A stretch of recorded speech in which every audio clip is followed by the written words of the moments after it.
దివంగత నేత వైఎస్ రాజశేఖర రెడ్డి చేసిన మేలును బాలకృష్ణ అప్పుడే మర్చిపోయాడని పత్తికొండ మాజీ ఎమ్మెల్యే శ్రీదేవి అన్నారు. అసెంబ్లీలో స్పీకర్కు ఇవ్వాల్సిన కనీస గౌరవం ఇవ్వకుండా తలపై అద్దాలు జేబులో చేతులు పెట్టుకోవడం చూస్తే బాలకృష్ణ యాటిట్యూడ్ తెలుస్తుందన్నారు. Pawan Kalyan OG cinema tickets పెంచినందుకు బావ చంద్రబాబు నాయుడుపై ఫ్రస్ట్రేషన్తో బాలకృష్ణ అన్యాయంగా జగన్ను ఉద్దేశించి సైకో అంటూ మాట్లాడడం దారుణమని ఆమె అన్నారు.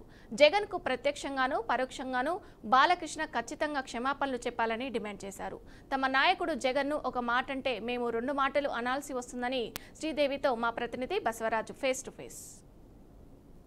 అసెంబ్లీ సమావేశాల సందర్భంగా ఏదైతే సినీ నటుడు బాలకృష్ణ మాట్లాడుతూ అంటే గతంలో ముఖ్యమంత్రిగా ఉన్న వైఎస్ జగన్మోహన్ రెడ్డి సినీ ఇండస్ట్రీకి లేదా సినీ పెద్దలకు ఇవ్వాల్సిన గౌరవం ఇవ్వలేదని అతను ఓ సైకో అని సంభాషించిన నేపథ్యంలో ఏదైతే పత్తికొండ వైసీపీ మాజీ ఎమ్మెల్యే శ్రీదేవి గారు మనతో ఉన్నారు.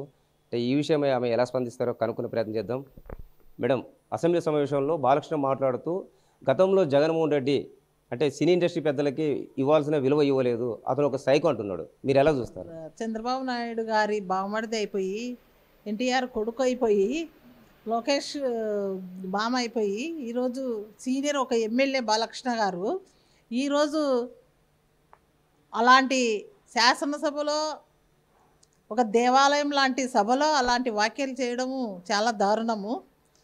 ఎందుకంటే ఒక సీనియర్ ఎమ్మెల్యేలు చూసుకొని ఎవరైనా అసెంబ్లీకి కానీ మండలికి కానీ జూనియర్స్ కొత్త వాళ్ళు అనేది వెళ్తుంటారు ఎప్పుడైనా. ఈరోజు ఈ సీనియర్స్ని చూసి జూనియర్స్ నేర్చుకోవాలి, కానీ ఈయన వ్యాఖ్యలు చాలా ఆ సభలో లేని ఆ సంబంధం లేని వ్యాఖ్యలు చేయడము చాలా దారుణం.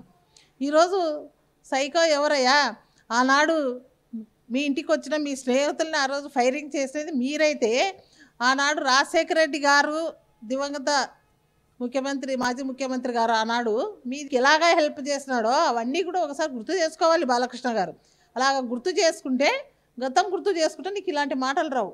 నీకు ఇష్టం వచ్చినట్లా సభలో ఎలాగ ప్రవర్తించాలి, సభ స్పీకర్ గారికి ఎలాగ రెస్పెక్ట్ ఇవ్వాలనేది లేకోకుండా పైన తలపైన అద్దాలు పెట్టి చేతులలో జేబులలో చేతులు పెట్టుకొని నువ్వు నీ యాటిట్యూడే ప్రజలకు కనిపిస్తుంది ఎలాగా నువ్వు అసెంబ్లీలో ప్రవర్తిస్తున్నావని.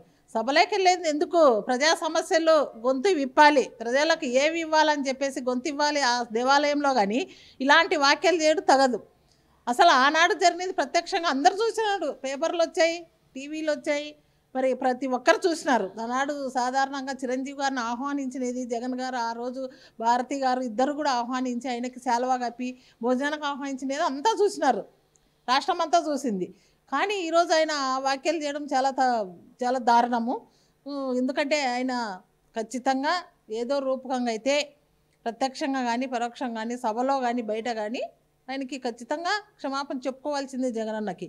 ఎందుకంటే ఆనాడు అన్నీ గుర్తు చేసుకోవాలి, నీకు ఎంత మంచి చేసినది ఏమని. ఆయన మేమంతా అనుకుంటున్నాము ఆయన ఒక ఫ్రస్ట్రేషన్లో ఉన్నాడేమో, అది ఓజీ సినిమా చంద్రబాబు నాయుడు గారు 1000 రూపాయలు పెంచినాడని చెప్పేసి ఉద్దేశంతో చంద్రబాబు నాయుడు గారి మీది కోపంతో అవన్నీ కూడా మాట్లాడినాడేమో. మనకైతే అర్థంగా అదైతే మనం ఊహించుకోవాల్సిన విషయమే. మీకయ్యా నీకు ఆ విషయము నీకు మనసులో ఉంటే అక్కడ చంద్రబాబు నాయుడు గారి మీద చూసుకో, మీ బావ మీద, ముఖ్యమంత్రి మీద, ఇప్పుడున్న ముఖ్యమంత్రి చంద్రబాబు నాయుడు గారి మీద, లేకపోతే పవన్ కళ్యాణ్ గారి మీద చూసుకో. కానీ సభలో లేని జగనన్న అన్యాయమైన మాటలు, అవి న్యాయమైనది కాదు, అన్యాయమైన మాటలు. ప్లస్ మరి ఆ సభలో లేని వ్యక్తుల గురించి చిరంజీవి గారు అయితేనేమి పాలిటిక్స్లో లేరు, మరి అక్కడ జగనన్న లేరు సభలో, మీరు వాళ్ళని గురించి ఉద్దేశించడం చాలా తప్పు అని చెప్పేసి మేము మాట్లాడుతున్నాం. ఈరోజు మరి మేమంతా కూడా ఆయన ఒక మాట అన్నారంటే జగనన్నని మేమంతా 2 మాటలు అనాల్సి వస్తుంది. కాబట్టి ఖచ్చితంగా ఆయనకి క్షమాపణ చెప్పాలి జగనన్నకు అని చెప్పేసి ఇక్కడ మాట్లాడడం చూస్తే ఆయనకు వాళ్ళ బావ మీద ఫ్రస్ట్రేషను, మళ్ళీ పవన్ కళ్యాణ్ మీద కోపమో వాళ్ళు తెలుసుకోవాలి. కానీ అవన్నీ తీసుకొచ్చి మా మీద చూపితే మాత్రం మేము సహించేది లేదని చెప్పేసి తెలియజేస్తున్నాం. శాసనసభ్యుడిగా బాలకృష్ణ అసెంబ్లీ సాక్షిగా జగన్ని సైకోనడము అంటే వాళ్ళ బావ మీద చూపించుకోవాల్సిన కోపాన్ని అంతా కూడా ఈ విధంగా అకారణంగా చెప్పడం ఇది దారుణం. ఖచ్చితంగా 2029లో వైసీపీ అధికారంలోకి వస్తుంది, ప్రతిదీ రివైజ్ చేస్తాము, జాగ్రత్తగా ఉండాలి అని హెచ్చరిస్తున్న పరిస్థితి.